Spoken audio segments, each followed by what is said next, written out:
Assalamualaikum warahmatullahi wabarakatuh. Kembali lagi bertemu dengan saya Dr. Ivan.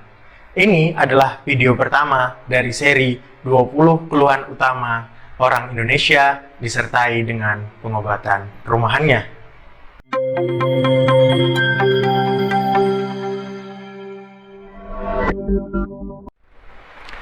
Pada video pertama ini, kita akan membahas apa yang dimaksud itu dengan alergi, kemudian bagaimana cara kita mengenalinya, dan apa yang dapat kita lakukan di rumah bila kita atau keluarga kita mengalami kondisi alergi.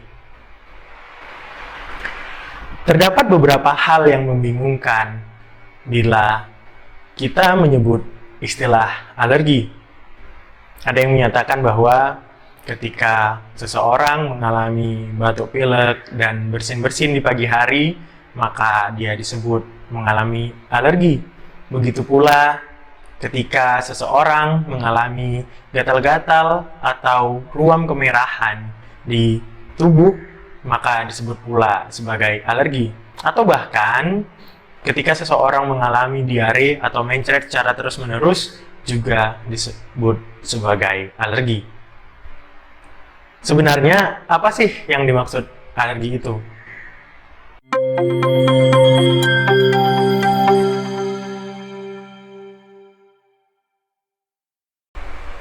Alergi merupakan topik yang sangat luas di bidang kedokteran. Jadi tidak salah apabila kita atau keluarga kita ketika mengalami bersin di pagi hari atau mengalami ruam atau perubahan warna kulit kemerahan disertai gatal disebut sebagai alergi. Begitu pula ketika seseorang yang mengkonsumsi susu sapi atau anak bayi yang diberikan susu formula mengalami diare terus-menerus juga disebut sebagai alergi. Alergi sendiri sebenarnya adalah respon sistem kekebalan tubuh kita terhadap zat asing yang masuk ke dalam tubuh.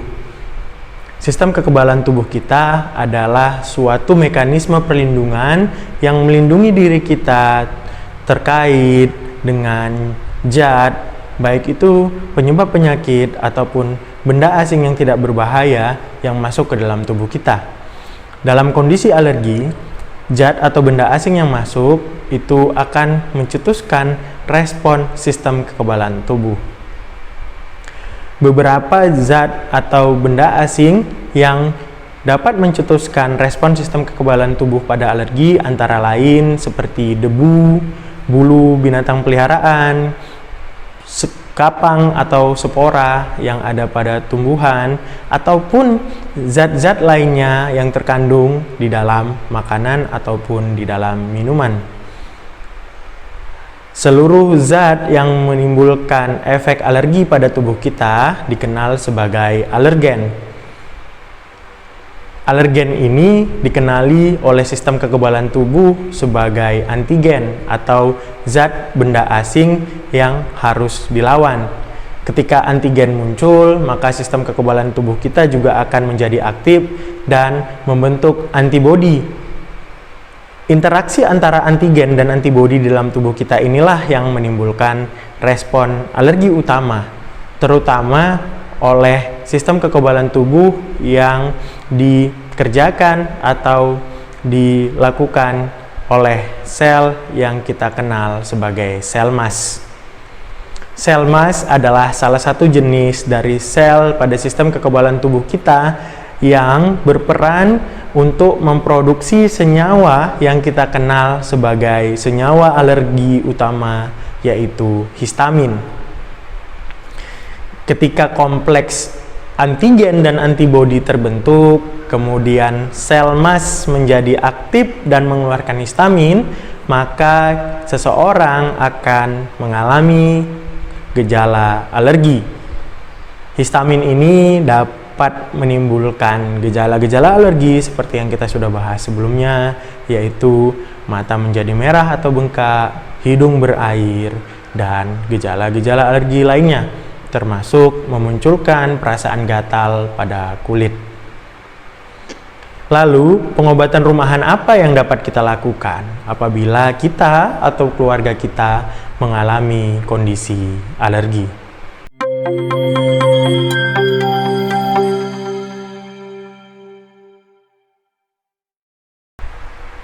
Pengobatan utama atau swamedikasi yang dapat kita lakukan sendiri di rumah terkait dengan alergi ini adalah yaitu menghindari alergen atau penyebab-penyebab yang menyebabkan diri kita mengalami alergi. Misalnya kita ternyata memiliki kondisi alergi apabila kita terkena serbuk sari yang ada pada tanaman. Untuk kondisi seperti ini, maka sebaiknya kita tidak menjemur pakaian kita di luar rumah. Sebab apabila kita menjemur pakaian kita di luar rumah dan di sekitar jemuran pakaian kita itu terdapat tanaman, maka serbuk sari pada tanaman itu dapat menempel di pakaian, kemudian ketika pakaiannya kita kenakan bisa mencetuskan alergen pada tubuh kita. Langkah selanjutnya yang dapat kita lakukan untuk menghindari alergen apabila kita alergi terhadap serbuk sari adalah mencuci pakaian secara rutin dan menggunakan masker apabila kita keluar rumah. Kemudian apabila kita alergi terhadap debu ataupun kapang atau spora dari tanaman, maka langkah yang dapat kita lakukan agar kita terhindar dari alergi adalah salah satunya menggunakan filter ruangan ataupun humidifier yang akan memberikan kelembaban terhadap udara ruangan. Debu ataupun spora pada ruangan apabila kita hirup, maka dapat mencetuskan gejala alergi ketika kita memang alergi terhadap alergen tersebut. Kemudian yang terakhir, apabila kita alergi terhadap bulu binatang, maka alangkah lebih baiknya kita memelihara binatang yang tidak berbulu. Tapi kalaupun kita masih tetap ingin memelihara binatang yang memiliki bulu, misalnya seperti kucing atau anjing, maka kita harus memastikan bahwa tidak ada bulu binatang yang tertinggal di ruangan, terutama di kamar tidur kita. Penggunaan roll pembersih bulu merupakan salah satu benda yang paling efektif untuk membersihkan bulu pada ruangan di rumah kita. Kemudian apabila kita alergi terhadap zat yang terkandung pada makanan dan minuman, maka langkah yang paling baik dan paling efektif untuk mencegah kondisi alergi adalah menghindari mengkonsumsi makanan dan minuman yang mencetuskan alergi tersebut. Sederhananya, apabila kita alergi terhadap kacang, maka sangat disarankan untuk tidak mengkonsumsi kacang, ataupun ketika kita alergi terhadap susu formula, maka sangat disarankan untuk tidak memberikan susu formula kepada anak-anak kita, terutama apabila tidak ada indikasi medis pemberian susu formula, sebab ASI atau air susu ibu adalah yang paling baik untuk anak-anak kita. Lalu bagaimana bila kita sudah terlanjur mengalami kondisi alergi di rumah? Maka kita dapat melakukan langkah pengobatan yang sederhana, yaitu dengan mengkonsumsi obat bebas yang bisa kita dapatkan di apotek atau di toko obat tanpa memerlukan resep dokter. Beberapa jenis obat tersebut antara lain cetirizine dan CTM. Keduanya dapat kita gunakan. Perbedaannya adalah beda generasi. Ketika kita mengkonsumsi CTM, maka kemungkinan kita mendapatkan efek samping perasaan mengantuk yang lebih besar dibandingkan bila kita mengkonsumsi cetirizine. Penggunaannya juga cukup sederhana, silakan ikutin petunjuk penggunaan ataupun label pada kemasan obat tersebut dan disesuaikan dosisnya apabila kita ingin memberikannya kepada anak kecil di rumah kita.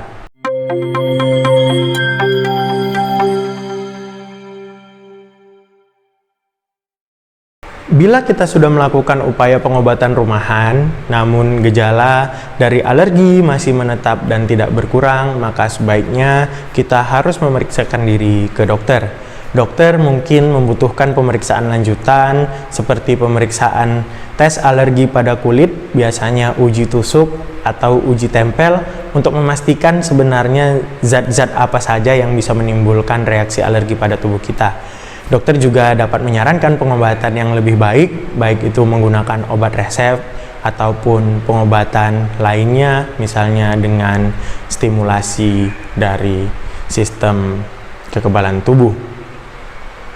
Namun, apabila kita atau keluarga kita mengalami kondisi alergi yang disertai dengan sesak napas, kemerahan seluruh tubuh, dan gatal-gatal ke seluruh tubuh, maka ini menunjukkan bahwa kita ataupun seseorang yang mengalami kondisi alergi membutuhkan pengobatan segera dan bantuan di unit gawat darurat terdekat. Demikian video pertama untuk seri 20 keluhan umum orang Indonesia dan pengobatan rumahannya. Nantikan seri-seri video ini berikutnya. Kami juga telah menyediakan e-book ataupun buku elektronik dengan judul yang sama seperti seri video ini, yaitu 20 keluhan umum orang Indonesia dan pengobatan rumahannya, yang dapat ditemukan di Google Play Store. Website kami juga menyediakan beberapa buku elektronik terkait dengan topik kedokteran dan kesehatan lainnya yang dapat teman-teman unduh secara gratis. Linknya akan kami sertakan di deskripsi. Demikian video tentang alergi dan bagaimana pengobatan rumahannya pada kesempatan kali ini. Sampai ketemu di video-video keluhan umum orang Indonesia dan pengobatan rumahan berikutnya. Terima kasih, semoga bermanfaat, dan jangan lupa apabila ada pertanyaan terkait dengan alergi yang ingin teman-teman tanyakan, maka silakan tanyakan di kolom komentar. Klik tombol subscribe dan like, dan juga jangan lupa share video ini ke keluarga ataupun rekan teman-teman sekalian apabila teman-teman rasa video ini bermanfaat dan ada ilmu yang bisa kami bagikan kepada teman-teman sekalian. Terima kasih. Assalamualaikum warahmatullahi wabarakatuh.